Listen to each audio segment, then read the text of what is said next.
Hola a todos y a todas. Bienvenidos a un nuevo programa, a un nuevo podcast de Un Optio en Hispania. El segundo, ¿quién lo iba a decir? Una nueva cita con la curiosidad, con la reflexión y con muchísimas cosas que irán apareciendo de manera sonora ante vosotros, como en un teatro de sombras chinescas. Os quiero agradecer la acogida y la escucha del primer programa. Han sido muchos los comentarios de apoyo. Solo puedo tener palabras de gratitud ante ese tiempo compartido, y la mejor manera de corresponder a esas muestras de cariño es seguir con esta aventura sonora. En este nuevo programa encontraréis la editorial del podcast, o lo que es lo mismo, una firma sonora muy personal. También tendremos un tema donde el cine será el protagonista, además de nuestra entrevista en la que nuestro invitado nos descubrirá cómics, series y libros, con sorpresa incluida. Y también habrá tiempo para el homenaje a uno de los nuestros que nos ha dejado recientemente. Un amigo me dijo hace unos días que este podcast era algo que me debía a mí mismo y a los oyentes. Tal vez tenga razón, y en el fondo esté retomando un viaje hacia los sueños, hacia el país de nunca jamás. ¿Me acompañas en este viaje? ¡Comenzamos!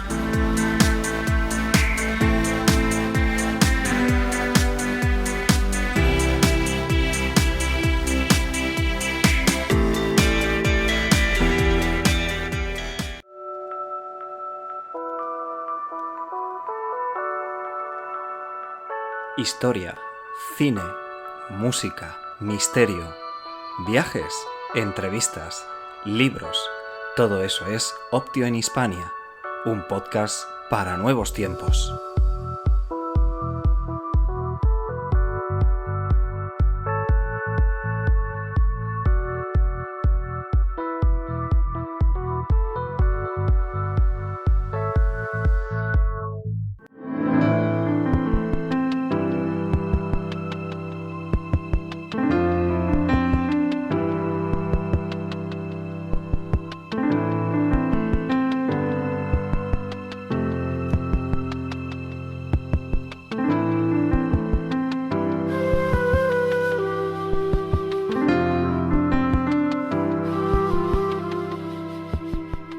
¿Hacia dónde vamos? Todo viaje debe comenzar con esta pregunta. Buscar una meta, un destino es importante para no perderse, para seguir la senda correcta, para retroceder ante el equívoco, llevando siempre en la mano ese mapa, esa brújula para orientarnos y salir del laberinto del Minotauro que cada día debemos afrontar. Pero también hay que mirar al cielo, hay que discernir e interpretar las señales del camino, la dirección del viento, el olor de la tierra, los sonidos del día, los silencios de la noche, el vuelo de las aves, y repetirse las veces que sea preciso, hacia dónde vamos. De no hacerlo, caminaremos sin rumbo, nos dejaremos llevar a la deriva por corrientes subterráneas y encallaremos ante un problema, ante una negativa, ante un reto. Debemos preguntarnos hacia dónde vamos como personas y hacia dónde vamos como sociedad. La primera pregunta me la hago a menudo. Sé a ciencia cierta dónde quiero ir, pero cada vez tengo más claro que lo importante es el camino hacia ese lugar, las personas con las que realizo ese recorrido, los lugares por los que paso y la necesidad de las paradas para descansar y reemprender con fuerza ese periplo vital. Pero es difícil interpretar las señales del camino. Los augures en muchas ocasiones no las saben discernir o nos confunden, y cuando nos fijamos en el espejo de la sociedad, la distorsión del camino es máxima. Uno tiene la sensación de que se le escapa de las manos ese hilo de Ariadna con el que poder salir airoso del laberinto. ¿Hacia dónde vamos? La historia nos ayuda a conocer el pasado para entender el presente y dilucidar el futuro. Pero detrás de esta afirmación hay muchos peros. Al igual que en un viaje, hay senderos que conducen a precipicios, hay rutas sin fin, hay atajos engañosos, hay caminos con numerosos meandros o encrucijadas que nos llevan a la casilla de salida como en un juego de la oca milenario y atávico. ¿Hacia dónde vamos? Amigo oyente, la respuesta a esa pregunta no la tengo. Seguramente nadie la tenga. Es por ello que aquellos hombres y mujeres se presentaban ante el oráculo de Delfos buscando esa respuesta. Pero esas respuestas tal vez no estén ahí, fuera, sino en nuestro interior. Conócete a ti mismo. Puede que ese sea el hilo de Ariadna para salir del laberinto y mirar al cielo, y caminar.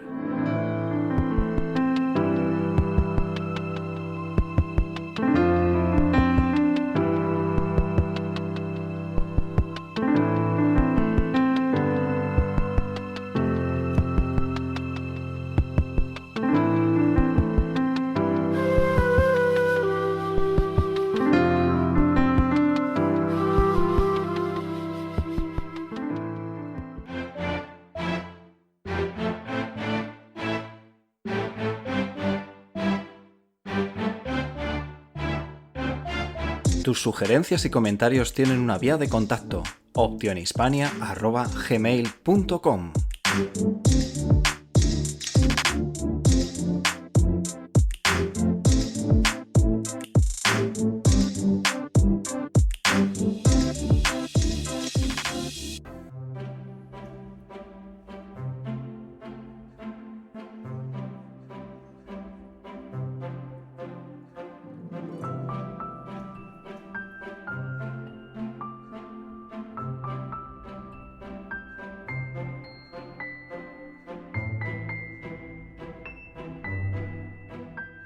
El cine es entretenimiento, es negocio, es reconocimiento, es fracaso, pero también es emoción, es creatividad y es grandeza. Una de mis pasiones es precisamente el cine, donde he encontrado algunos de los caminos a los que hacía referencia en la editorial del programa, y es por ello que hoy os propongo acercarnos al cine de una manera diferente. En próximos programas hablaremos de películas, de géneros, de actores y de actrices, de directores.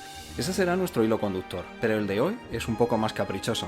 Hoy os voy a hablar de escenas de diferentes films, sin conexión unas con otras, porque en muchas ocasiones una sola escena vale toda una película, porque en nuestra mente tenemos guardadas escenas indelebles al paso del tiempo y porque muchas escenas son como un pequeño kit de supervivencia vital en nuestro día a día. No por casualidad en mi blog hay una pestaña denominada Top Escenas, donde te animo a curiosear. Ahí tienes precisamente algunas de las escenas de las que vamos a hablar hoy, pero también encontrarás otras. Tiempo habrá de añadir muchas más. Comienzo este paseo por algunas de mis escenas favoritas, por una con la que cada vez que la veo es como un reencuentro con ese amigo verdadero con el que hace mucho tiempo que no coincides. Vamos a escucharla.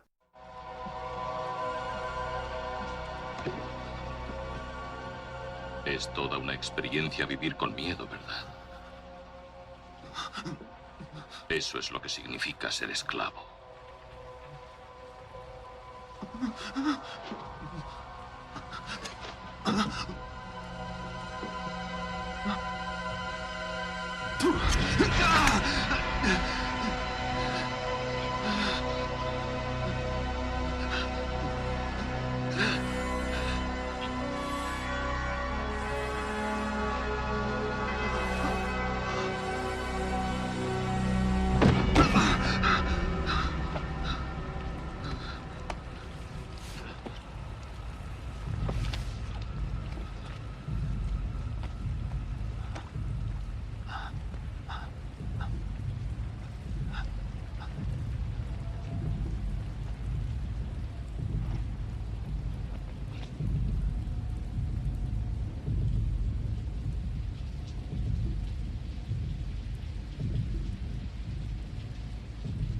Yo he visto cosas que vosotros no creeríais.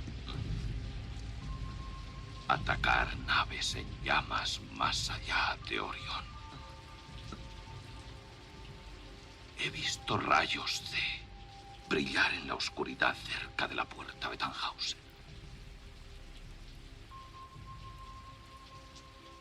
Todos esos momentos se perderán en el tiempo, como lágrimas en la lluvia. Es hora de morir.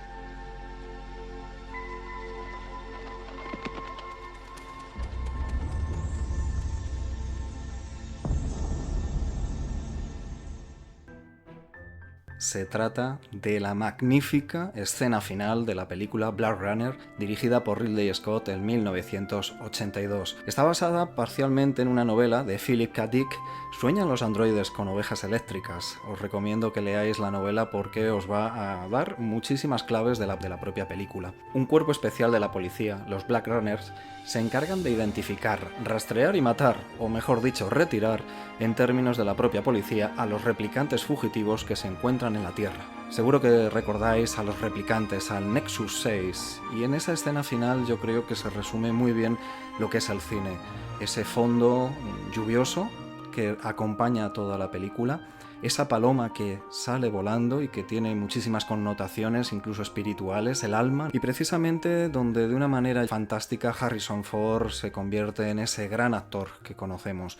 Una película excelente y una escena maravillosa. Yo creo que es una de las mejores películas de ciencia ficción de la historia, sin duda. Incluso algunos críticos han llegado a decir que ha marcado un antes y un después en la interpretación onírica de los sueños en cuanto a la referencia del cine, ¿no?, como elemento clave de nuestra conciencia social.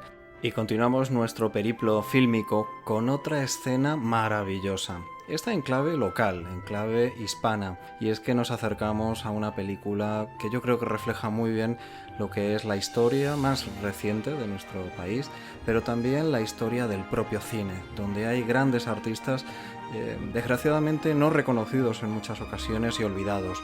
Os estoy hablando de una película que habla y que se desarrolla así. ¡Guarde silencio! Vecinos de Villar del Río, como alcalde vuestro que soy, os debo una explicación. Y esta explicación que os debo, os la voy a pagar. Que yo, como alcalde vuestro que soy, os debo una explicación. Y esta explicación que os debo, os la voy a pagar. Jefe, porque yo, como yo no sé alcalde si os habréis vuestro que enterado soy, que el señor os debo alcalde... la Oiga, explicación señor que os alcalde, tengo cállese, que explicar. déjeme a mí. Yo no sé si os habréis enterado todavía que el señor alcalde os debe una explicación. Bien. Pero si no os habéis enterado, aquí estoy yo. Para deciros Ahí que está, no solamente os debe eso, sino una gratitud emocionada por el respeto, entusiasmo, disciplina con que habéis acogido sus órdenes, demostrando con ello el heroísmo sin par de este noble pueblo que os vio nacer para honra y orgullo del mundo entero. Oye, por favor, niño. ¿Yo? Sí, tú. Cámbiate el sombrero con el de al lado porque ese te está un poquito pequeño. Así está mejor. Yo, Gracias. yo, Eh. como alcalde vuestro que soy, os debo una explicación. Y esa explicación os la voy a dar porque os la debo. Porque La explicación es innecesaria, porque vosotros sois inteligentes y despejados. Sobre todo, y esta es la razón fundamental, sois nobles y bravos. Muy bien. Y bravo. ningún otro pueblo de alrededor puede arrebataros el triunfo que os merecéis por vuestro coraje, orgullo del universo. Ahí lo he dado. Habréis reconocido esta escena mítica en el balcón del Ayuntamiento de Villar del Río, protagonizada por Pepe Isbert y Manolo Morán. Son dos de los grandes, de los gigantes de nuestra interpretación, y junto a Lolita Sevilla protagonizaban Bienvenido Mr. Marshall, la mítica película, obra maestra, yo la califico así, de Luis García Berlanga, realizada en 1953, una época muy importante para la historia de España, con esos acuerdos bilaterales con Estados Unidos y donde la ayuda internacional y el panorama internacional en el cual España quería incorporarse, esta película se saltó un poco todos los controles, toda la censura, pero Berlanga hace una crítica feroz, una sátira también muy importante de lo que eran esas relaciones políticas entre España y Estados Unidos, crítica por supuesto desde el costumbrismo a la España del momento, de la dictadura franquista, pero también una alusión muy importante a ese imperialismo yanqui. Hay una escena en la cual una bandera de Estados Unidos al final cae por una alcantarilla y esa escena no gustó absolutamente nada al gobierno norteamericano. Aún así, Berlanga, mítico, y todas sus películas yo creo que tienen una lectura maravillosa. Seguro que recordáis El Verdugo, Plácido, La Escopeta Nacional o La Vaquilla, entre otras. Yo creo que son también fantásticas esas películas, y una película a la cual yo le tengo también muchísimo cariño de Berlanga, aunque hablaremos de ella en otro momento. Los jueves, Milagro, no os la podéis perder. Y continuamos este repaso a escenas míticas con La Escena. Yo la calificaría así. Más que una escena, es la realidad plasmada en cine. Escuchad. Lo siento, pero yo no quiero ser emperador. Ese no es mi oficio. No quiero gobernar ni conquistar a nadie, sino ayudar a todos si fuera posible, judíos y gentiles, blancos o negros. Tenemos que ayudarnos unos a otros. Los seres humanos somos así. Queremos hacer felices a los demás, no hacerlos desgraciados. No queremos odiar ni despreciar a nadie. En este mundo hay sitio para todos. La buena tierra es rica y puede alimentar a todos los seres. El camino de la vida puede ser libre y hermoso, pero lo hemos perdido. La codicia ha envenenado las almas. Ha levantado barreras de odio. Nos ha empujado hacia la miseria y las matanzas. Hemos progresado muy deprisa, pero nos hemos encarcelado nosotros. El maquinismo que crea abundancia nos deja en la necesidad. Nuestro conocimiento nos ha hecho cínicos, nuestra inteligencia duros y secos. Pensamos demasiado y sentimos muy poco. Más que máquinas, necesitamos humanidad. Más que inteligencia, tener bondad y dulzura. Sin estas cualidades, la vida será violenta. Se perderá todo. Los aviones y la radio nos hacen sentirnos más cercanos. La verdadera naturaleza de estos inventos exige bondad humana. Exige la hermandad universal que nos una a todos nosotros. Ahora mismo mi voz llega a millones de seres en todo el mundo. A millones de hombres desesperados, mujeres y niños. Víctimas de un sistema que hace torturar a los hombres y encarcelar a gentes inocentes. A los que puedan oírme les digo, no desesperéis. La desdicha que padecemos no es más que la pasajera codicia y la amargura de hombres que temen seguir el camino del progreso humano. El odio de los hombres pasará y caerán los dictadores y el poder que le quitaron al pueblo se le reintegrará al pueblo. Y así, mientras el hombre exista, la libertad no perecerá. Soldados, no os rindáis a esos hombres que en realidad os desprecian, os esclavizan, reglamentan vuestras vidas y os dicen lo que tenéis que hacer, que pensar y que sentir. Os barren el cerebro, os ceban, os tratan como a ganado y como a carne de cañón. No os entreguéis a estos individuos inhumanos. Hombres máquinas, con cerebros y corazones de máquinas. Vosotros no sois máquinas, no sois ganado, sois hombres. Lleváis el amor de la humanidad en vuestros corazones, no el odio. Solo los que no aman odian, los que no aman y los inhumanos. Soldados, no luchéis por la esclavitud, sino por la libertad. En el capítulo 17 de San Lucas se lee, el reino de Dios está dentro del hombre, no de un hombre ni de un grupo de hombres, sino de todos los hombres, en vosotros. Vosotros el pueblo tenéis el poder de crear máquinas, el poder de crear felicidad. Vosotros el pueblo tenéis el poder de hacer esta vida libre y hermosa, de convertirla en una maravillosa aventura. En nombre de la democracia, utilicemos ese poder, actuando todos unidos. Luchemos por un mundo nuevo, digno y noble, que garantice a los hombres trabajo y dé a la juventud un futuro y a la vejez seguridad. Con la promesa de esas cosas, las fieras alcanzaron el poder, pero mintieron, no han cumplido sus promesas, ni nunca las cumplirán. Los dictadores son libres solo ellos, pero esclavizan al pueblo. Luchemos ahora para hacer nosotros realidad lo prometido. Todos a luchar para libertar al mundo, para derribar barreras nacionales, para eliminar la ambición, el odio y la intolerancia. Luchemos por el mundo de la razón. Un mundo donde la ciencia, donde el progreso nos conduzca a todos a la felicidad. Soldados, en nombre de la democracia, debemos unirnos todos.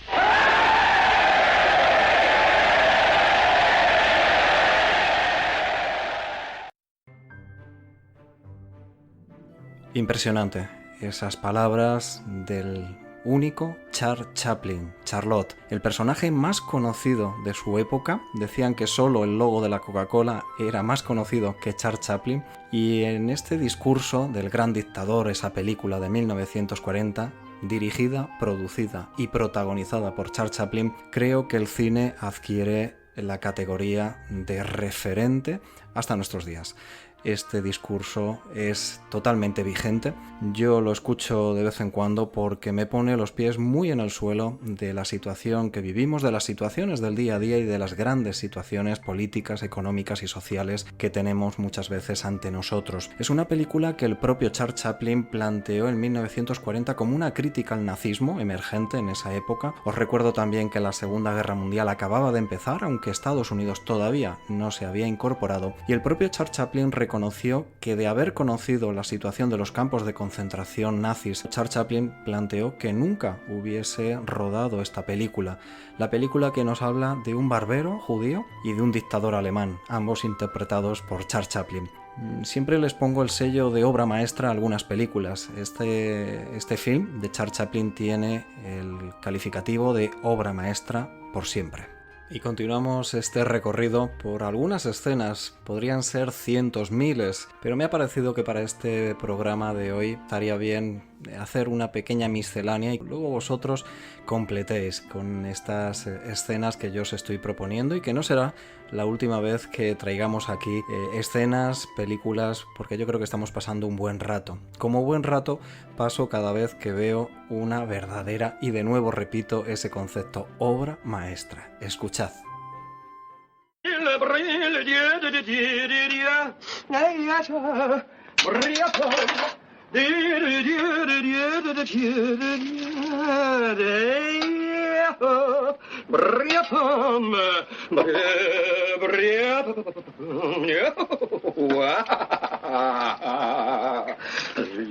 ¿Hay que vestirse para la cena? No, venga como está. Qué bien maneja la raqueta. Soy un verdadero campeón.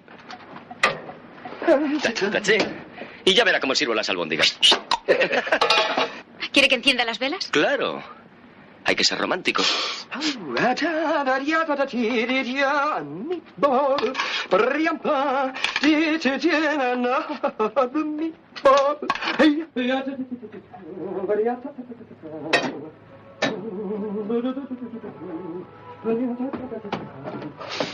Ha comprado servilletas. Hay que hacer bien las cosas.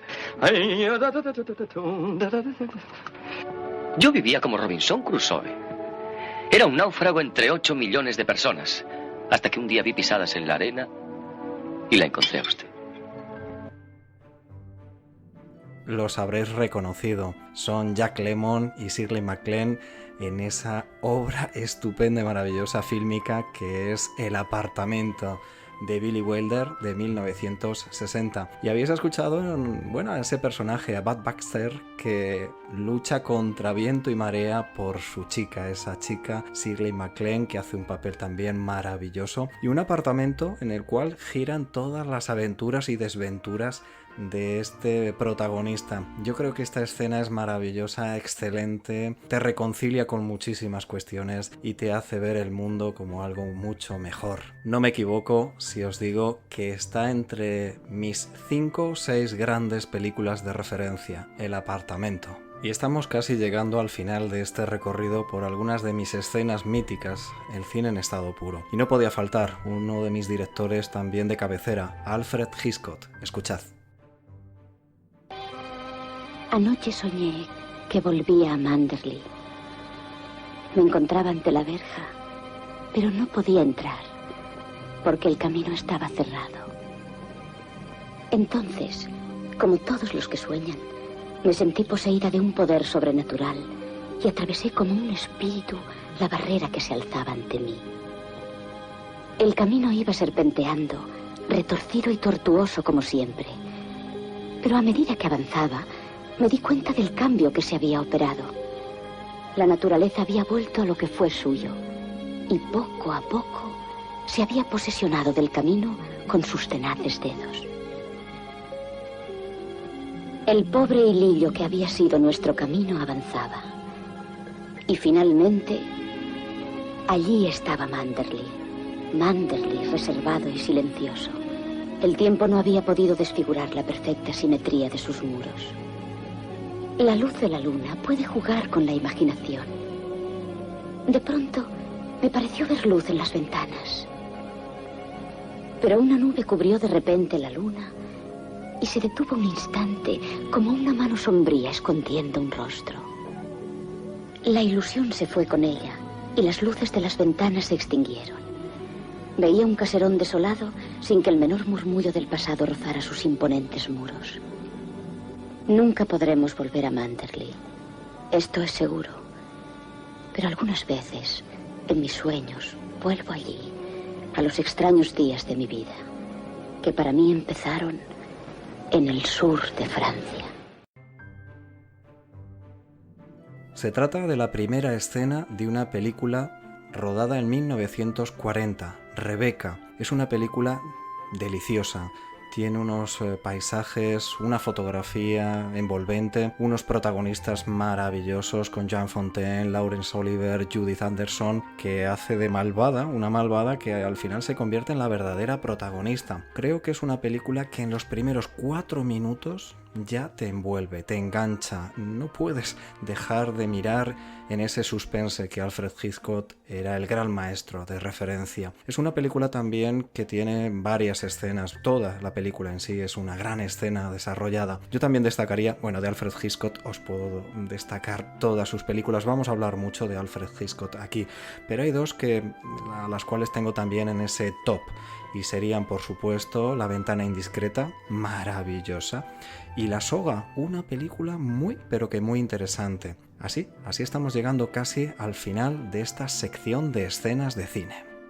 Y te propongo 3 libros con los que conocer un poco más el mundo del cine, la esencia de lo que significa este arte para la configuración de la historia y de la sociedad del siglo XX y de lo que llevamos del siglo XXI. El primer libro es, todo un descubrimiento para mí. Llevo ya varios leídos de este autor y seguro que lo conocéis por su faceta como director, José Luis García, que escribe maravillosamente, y en concreto os recomiendo su libro Latir de cine.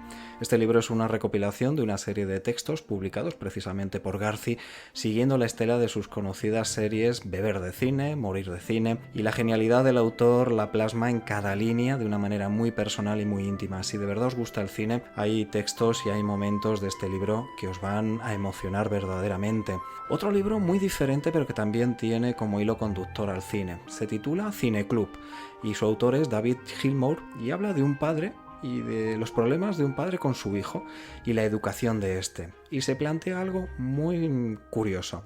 El padre le plantea al hijo que ni escuela, ni trabajo, ni drogas, solo 3 películas a la semana, y hablar de ellas después. Sin duda un libro muy interesante. Y por último, un libro que ha llegado recientemente a mis manos y se titula de una manera ya muy llamativa: Stronghold no es un mueble de Ikea. Historia del cine para leer en una tarde. Creo que vais a tardar más de una tarde en leer este libro de Javier Boltaña, editado por T&B en el 2015, y es un libro para descubrir o redescubrir los orígenes del cine de una manera, ya os digo, muy amena. Está hecho tanto para gente que conoce muy bien el cine como los que empezamos dentro de este mundillo de una manera u otra. Ya os digo, el título, esa referencia a los muebles de Ikea, me parece muy cinematográfico. Y por último te propongo pensar en algunas de esas escenas que para ti marcan un hito, son especiales en tu vida, han hecho un antes y un después. Y si quieres, compártelas con nosotros a través de las vías de comunicación con este podcast. Volveremos a hablar de cine, de escenas, de actores y actrices, del mundo del celuloide, de esa fábrica de los sueños con la que hoy hemos viajado a algunas de mis escenas preferidas. Deberíamos dejar de ser tan mirones y, en vez de mirar tanto para afuera, dedicarnos más a mirar en el interior. La ventana indiscreta.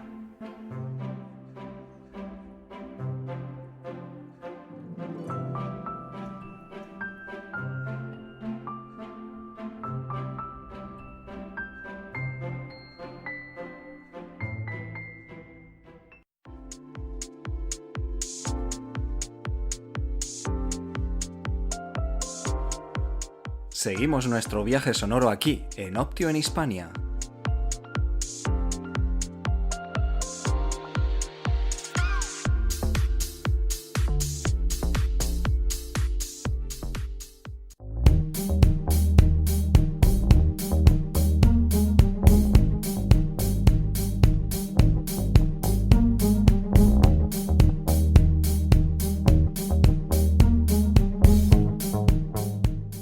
Llegamos ahora a nuestro café virtual, a nuestra entrevista. Hoy tenemos a nuestro compañero y amigo Jesús. Jesús, ¿qué tal? Hola Antonio, aquí estamos. Lo primero, por supuesto, agradecerte que estés ahí al otro lado, que colabores en este podcast, que sea la primera de muchas colaboraciones, por supuesto. Y bueno, pues una alegría conectarnos a través de las ondas para hablar de temas que a mí me gustan, pero que a ti te apasionan. Y la gente estará un poco expectante. Bueno, Jesús, ¿de qué nos va a hablar? Pues de algo maravilloso, fantástico. Nos vas a hablar de varias cuestiones, pero vamos a empezar hablando de cómics. Y es que todo aquel que nos escuche seguro que tiene recuerdos en la infancia de los cómics, ¿no? De su infancia, pero el cómic ha cambiado. Y el cómic hoy en día ya no tiene edades. Y ahí es donde tú, Jesús, pues has llegado con fuerza, me imagino que desde hace mucho tiempo, pero estás muy metido en los cómics y en las series de televisión. Vamos a ir por partes. Primero, Jesús, ¿cómo llegaste a este mundo de los cómics? Hombre, pues yo creo que como un poco como todos. Entonces yo no sabía qué significaba ni qué era cómic, eran tebeos. Y bueno, pues tenías aquellos típicos de Zipizape, de Mortadelo, de Capitán Trueno, todo aquello, ¿no? O sea, lo normal cuando eras un crío aquí en España, ¿no? Alguna vez me acuerdo de ver alguno de Vértice, que eran cosas de Marvel y tal, pero bueno, Estela Plateada, Cuatro Fantásticos, pero algo como muy... creo que tengo un par de ellos todavía por casa de mis padres, ¿no? Yo creo que al principio como todos.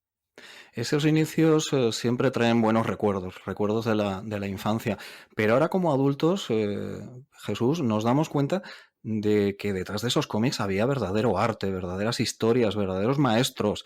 Y nos has mencionado varios, pero ¿qué cómics te han podido marcar más o te han marcado? ¿O crees tú que son 3 referencias para alguien que quiere empezar en este mundillo de los cómics?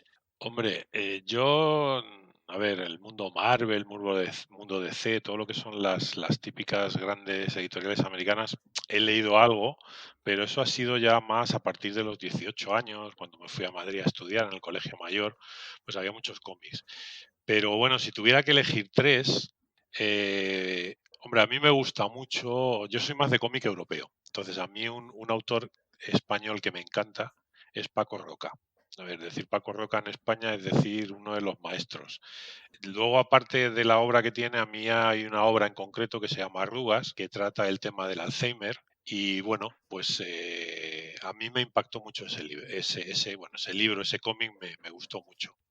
Luego, otro segundo, bueno, son 2 autores en el fondo, porque sabéis que en esto el mundo del cómic, pues normalmente está el guionista y está el dibujante. Luego son 2 cómics en concreto, de Altamira y de Kim, también españoles, ¿vale?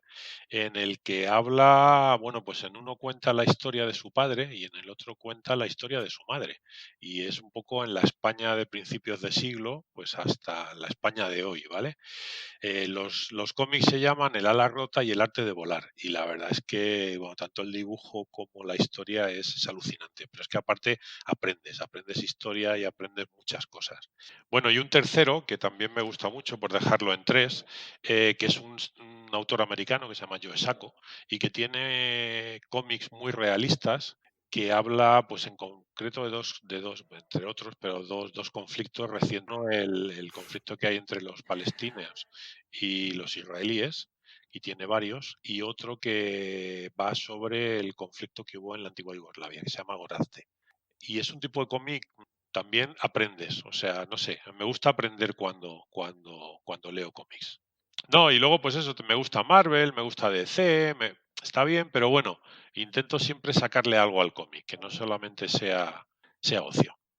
También hay que decir a todos los que estáis escuchando este programa que todas esas recomendaciones que nos está haciendo Jesús, pues bueno, vamos a intentar que a través del blog de Una Opción Hispania pues aparezcan, ¿no? Esos autores, esas portadas de esos cómics, por si alguno de vosotros, que seguro pues está tentado, ¿no? De profundizar, que es de lo que se trata también. Y de hecho, Jesús, bueno, pues aquí en Ciudad Real, aunque ahora la situación pues no ayuda, pero ahí hay un grupo de gente que estáis muy a tope con el cómic, aprendiendo de gente en la biblioteca pública municipal de aquí de Ciudad Real.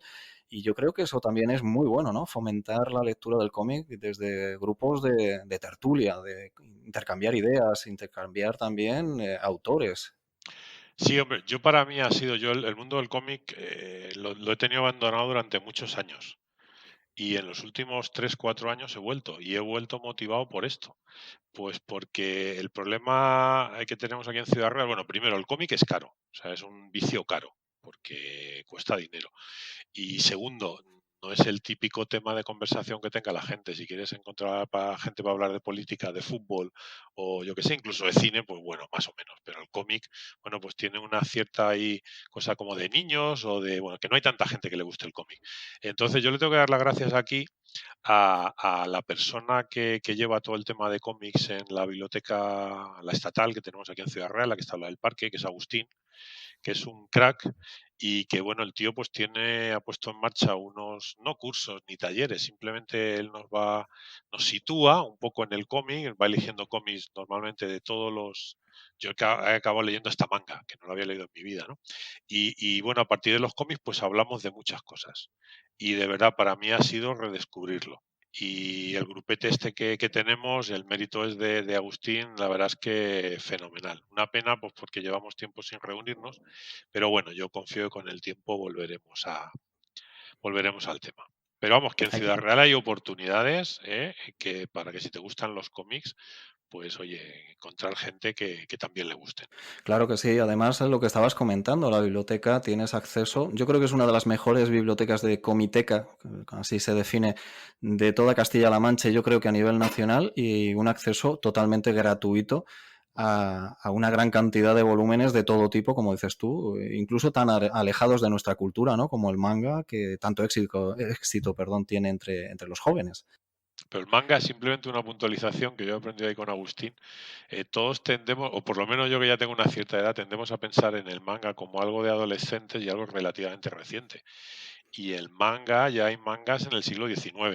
O sea, que es no sé, es un tema curioso esto de los cómics, ¿eh? Es un tema curioso.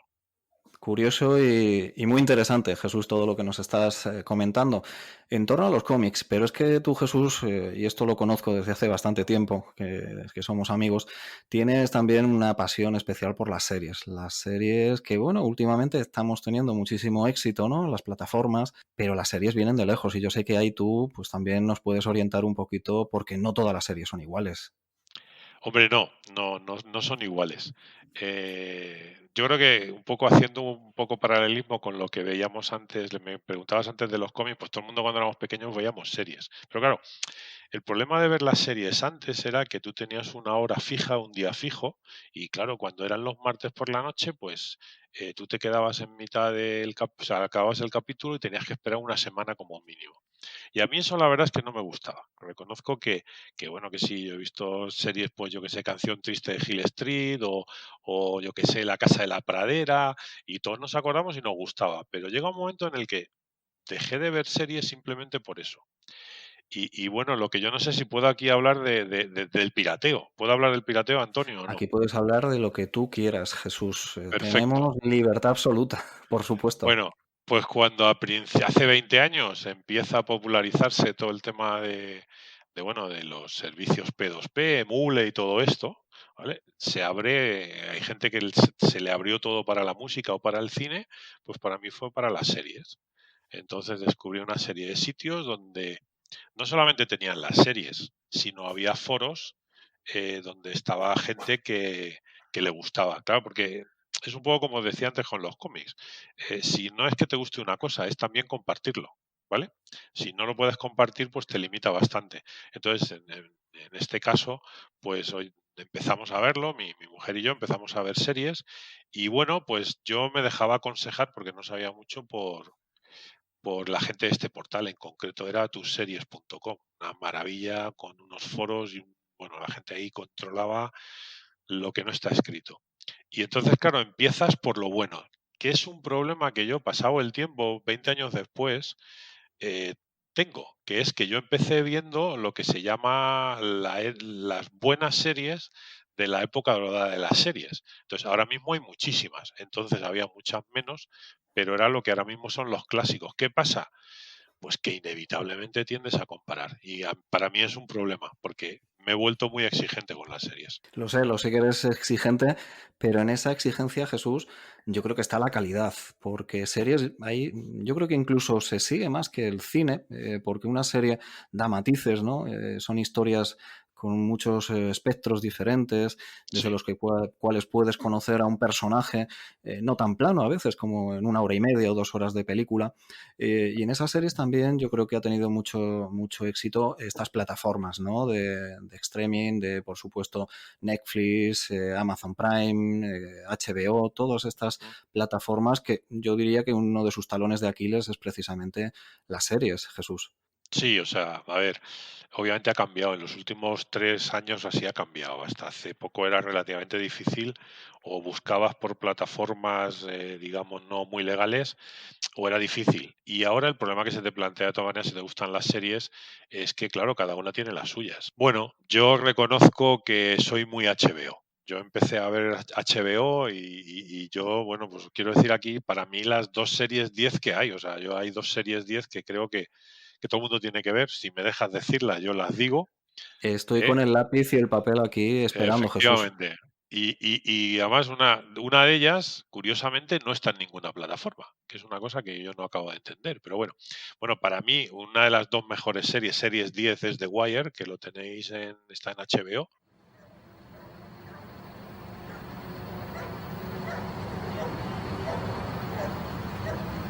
Aunque el muy cabrón no tenía por qué meterle una bala. Pues mira, no. Podía haberle zurrado la badana como hacíamos los demás. Estoy de acuerdo. Pero tuvo que matarlo. Moko llevaba haciendo lo mismo desde sabe Dios cuándo. Mataron al tío por una chorrada.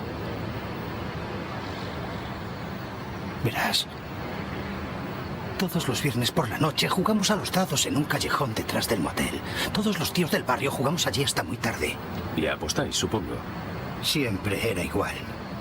Moco dejaba limpios a unos cuantos. Jugaba hasta que el bote estaba lleno.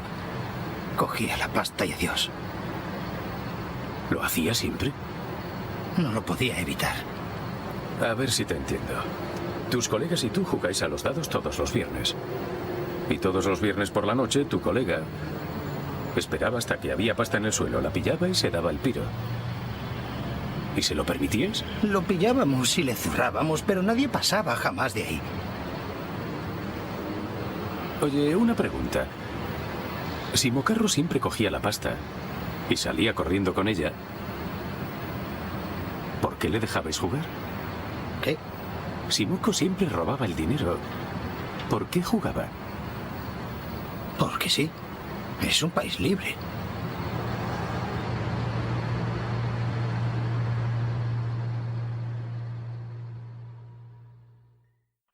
Que es la historia, bueno, es la historia, no, cómo funciona basándose o tomando como punto de partida todo el tema de la droga en Baltimore, una ciudad americana que está en decadencia, pues son 5 temporadas y toca todos los palos, la educación, la política, la policía, yo sé, el periodismo, o sea, está, de verdad, yo la recomiendo. Ahora, hay que verla con tranquilidad. O sea, los 3, 4 primeros capítulos con mucha tranquilidad y cogerle el ritmo, y yo recomendaría que la vierais en castellano, porque si la veis en inglés no os vais a enterar absolutamente de nada, porque es todo jerga y bueno, yo ni subtitulada, por lo menos la primera vez la vería en castellano, que tiene un doblaje excelente. Y luego para mí la otra serie 10, que no está increíblemente en ninguna plataforma, que tiene los mejores diálogos que yo he visto y los mejores guiones, es El ala oeste de la Casa Blanca. ¿Sabías, Leo, que hace 2000 años un ciudadano romano podía andar por todo el mundo conocido sin temer que le hiciesen daño o le molestasen? Podía recorrer toda la tierra sin miedo, cubierto solo con la protección de las palabras civis romanos. Soy un ciudadano romano. Era universalmente sabido lo grande y seguro, e incluso, si me apuras, desproporcionado, que sería el castigo si se causaba daño a uno solo. ¿Qué protección tenía Morris Tolliver o cualquier otro en ese avión? ¿Dónde está el desquite de sus familiares? ¿Y dónde está la advertencia al mundo de que los americanos andarán por la tierra sin temor a ser agredidos? Ya que si no, el puño de la fuerza militar más potente de la historia de la humanidad caerá con toda su furia sobre sus casas. En otras palabras, ¿qué demonios hacemos aquí? Nos comportamos como debe hacerlo una Pues superpotencia. nuestro comportamiento ha dado resultados fatales. De hecho, no estoy totalmente seguro de que no haya sido la causa.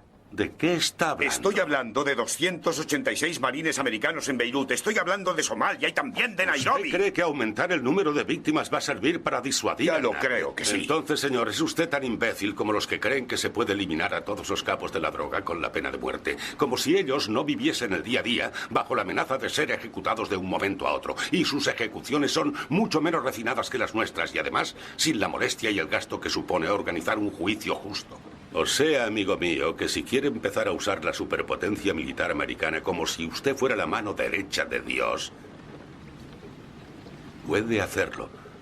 Somos la única superpotencia que queda. Puede conquistar el mundo si se lo propone, como Carlomagno. Pero más vale que esté preparado para matar a todo el mundo. Y será mejor que empiece por mí, porque yo mismo reuniré un ejército para luchar contra usted y le venceré. No solamente por la serie en sí, sino descubres cómo funciona el sistema político americano, el mundo político en Estados Unidos, con sus grandezas y sus miserias, que tiene bastante de ambos.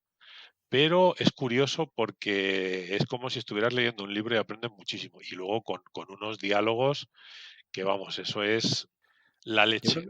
Yo creo que es una de las claves de las series, Jesús. Esos regodearte, ¿no? Disfrutar, paladear esos diálogos con esos matices que a lo mejor en una película pasan desapercibidos o van demasiado rápido. Y además esos duelos de titanes que hay en esas series, ¿no? Porque además algo que también está produciéndose en los últimos tiempos, ya desde hace tiempo, pero últimamente, es que los grandes actores y actrices están derivando sus carreras hacia las series. Sí, yo creo que estoy totalmente de acuerdo contigo en lo que dices, que la ventaja de una serie es que te permite ahondar mucho más en las tramas, tener tramas que se interrelacionan y personajes, tratarlos mucho más en profundidad.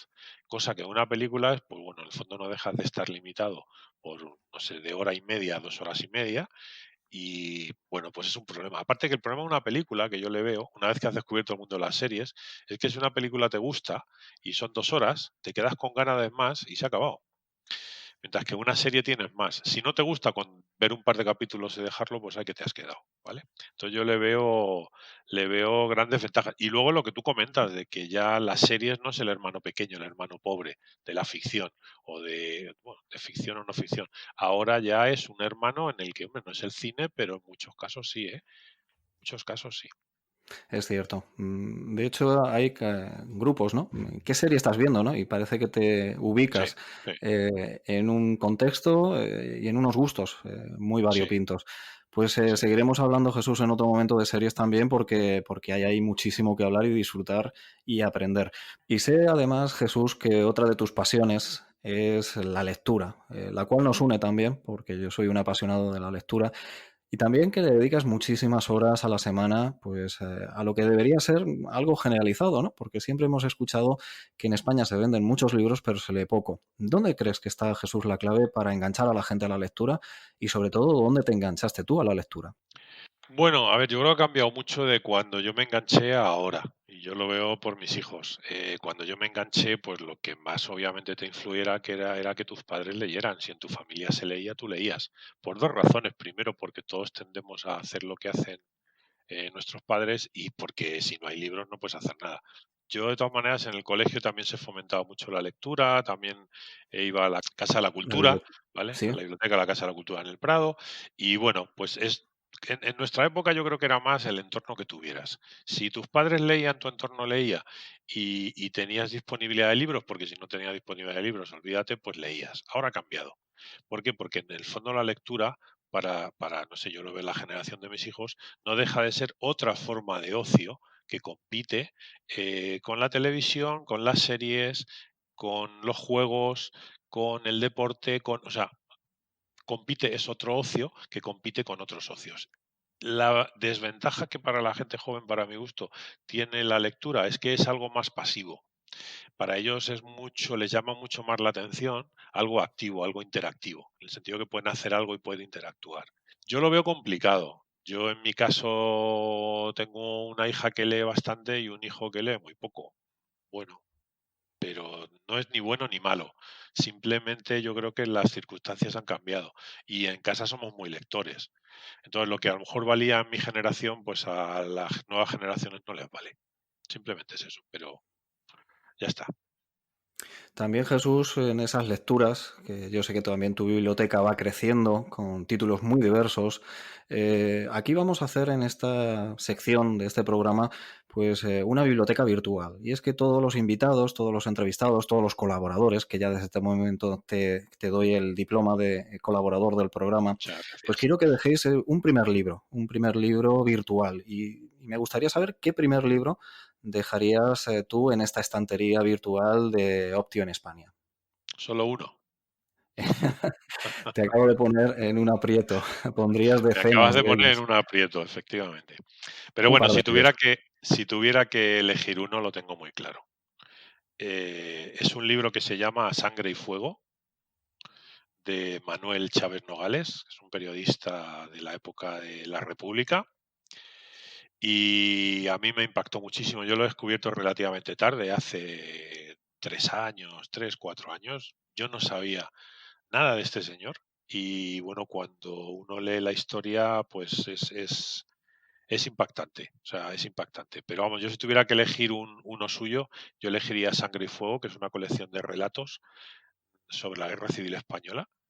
Y bueno, cómo escribe y de qué manera lo escribe, si él se limita a presentar hechos y a presentar hechos de unos y de otros, que de verdad a mí me ha impactado. Y luego he leído más cosas de él. Este hombre tuvo una vida muy ajetreada porque tuvo que salir de España pitando, se tuvo que exiliar cuando la República porque los dos bandos digamos que no le caían, él no les caía muy bien a los dos bandos, su vida peligraba. Se fue a Francia, que para él era el faro de la civilización occidental. Se tragó allí la caída de Francia cuando la invadió Alemania y se acabó emigrando a Inglaterra cuando cayó Francia y bueno, pues creo que, si mal no recuerdo, allí murió. Entonces, no sé, defiende una serie de valores con los que yo estoy muy, muy de acuerdo. Y bueno, pues de verdad escribe fenomenal. Yo si tuviera que elegir un libro es este. Si me dejas otro, te digo otro más así, más sencillito, Adelante, ¿vale? adelante, claro. Yo el otro que elegiría es de Fernando Aramburu y no voy a decir Patria. Yo descubrí Patria después de leer otro, también ambientado en el mundo de ETA, pero esto antes, o sea, en la época de Franco, que se llama Los años lentos. Es un libro cortito, no creo que llegue a 200 páginas, pero es otro libro también que a mí me impresionó. Por no solamente Aramburu, que escribe muy bien, sino cómo es capaz de reflejar aquellos años. Y estos dos libros, ya te digo, que los he leído relativamente hace poco, en los últimos 4 años, o sea, no. Y mira que he leído en toda mi vida, pero estos dos libros de verdad que yo creo que todo el mundo debería leerlos. Todo el mundo debería leerlos.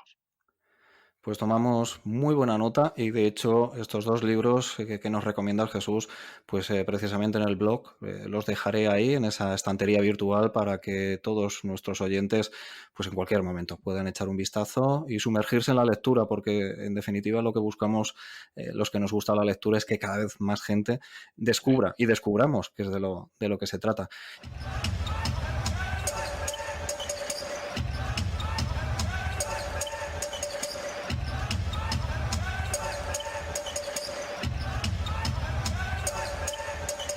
Y un descubrimiento que yo ya conocía, pero que seguro os va a sorprender y muy gratamente, es otra de las pasiones de Jesús. Y va un poco relacionada con su altura física, porque Jesús es bastante alto, y es el básquet, el baloncesto. Y ahí Jesús sí que soy todo oídos, por supuesto, igual que antes, pero ahora más, porque es un tema que, bueno, me gusta el deporte muchísimo, que te voy a decir, pero en el baloncesto, vamos, conoces muchísimas cosas, tanto de baloncesto nacional como internacional, todo hay que decirlo.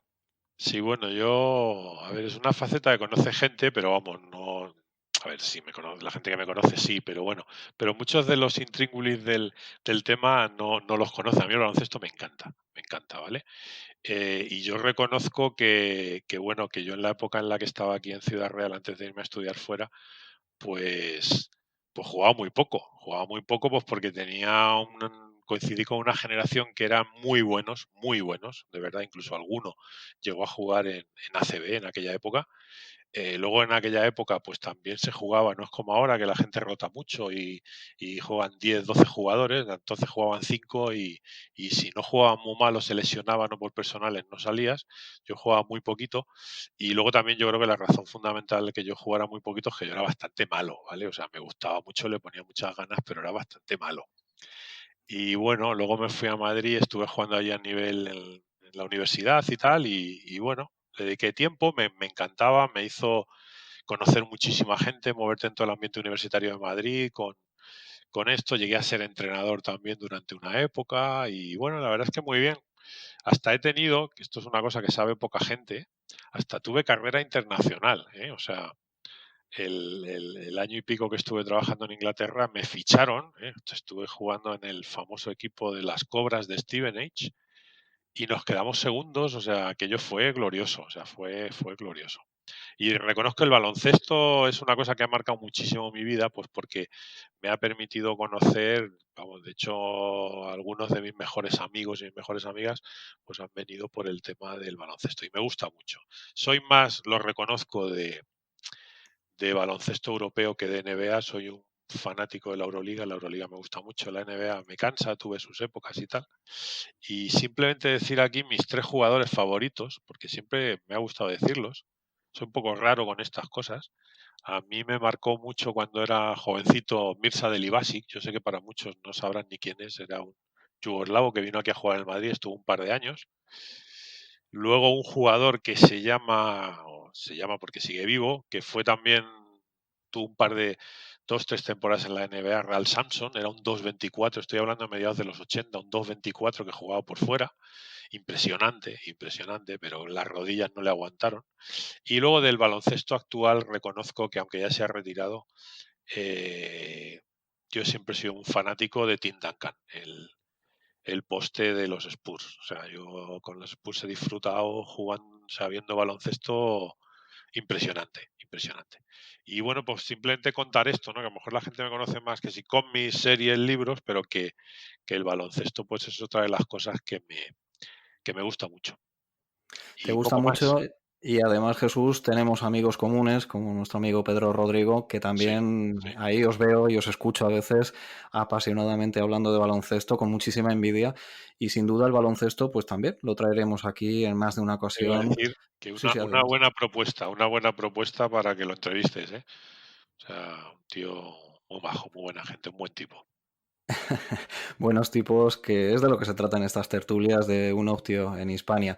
Pues Jesús, ¿qué te voy a decir? Que absolutamente positiva esta charla, esta tertulia, interesantísimo todo lo que nos has comentado, y que te emplazo a cuando tú quieras, en el momento que tú quieras, pasarte por aquí, por esta reunión de amigos en torno a un café virtual, y hablar y charlar y disfrutar de lo que nos gusta, ¿no? De la tecnología, de la lectura, del deporte y de la amistad.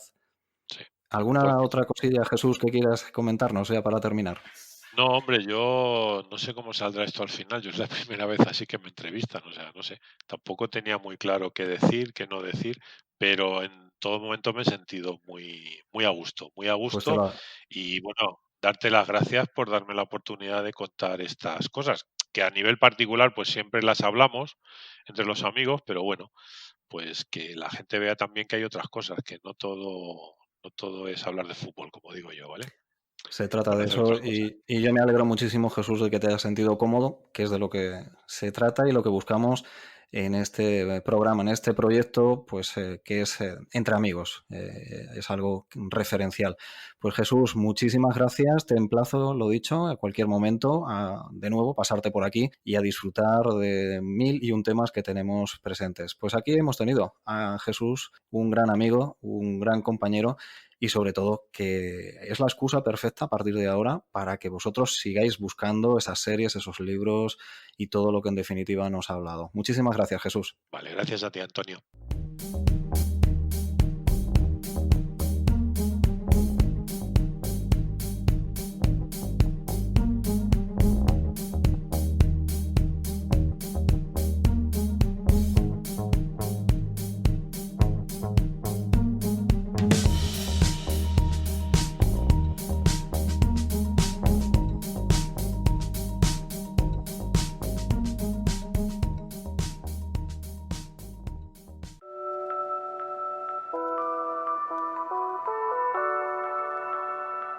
Historia, cine, música, misterio, viajes, entrevistas, libros. Todo eso es Optio en Hispania, un podcast para nuevos tiempos.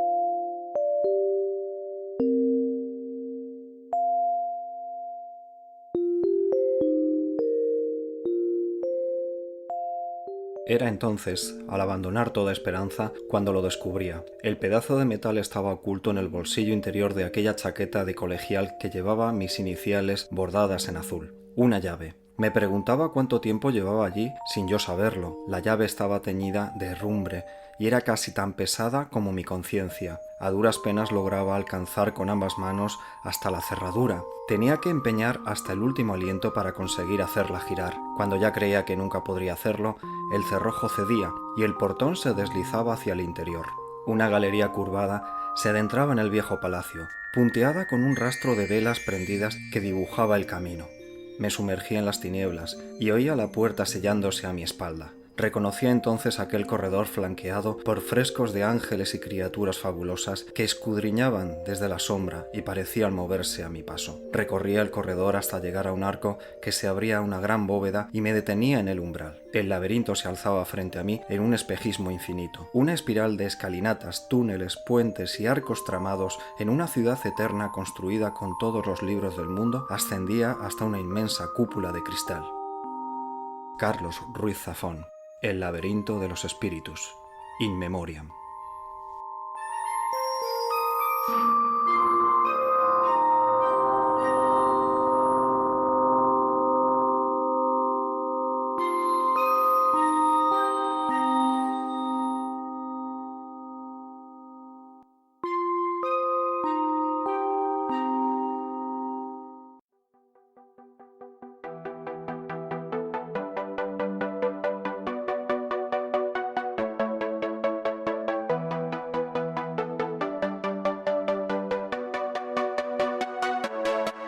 Podéis escuchar este podcast en cualquier momento y en cualquier lugar a través de iVoox, Spotify o Apple Podcasts. También puedes escuchar este proyecto de podcasting en YouTube y si te gusta recuerda darle a like, compartirlo y suscribirte al canal. Simplemente pulsa el botón de suscripción y activa la campanita para recibir una notificación del siguiente programa. Y sigue las actualizaciones del podcast en redes sociales, Twitter, Facebook e Instagram.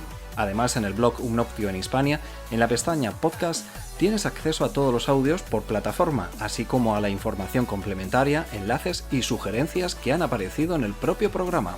Y recuerda, la dirección de correo electrónico para cualquier consulta, optionhispania@gmail.com.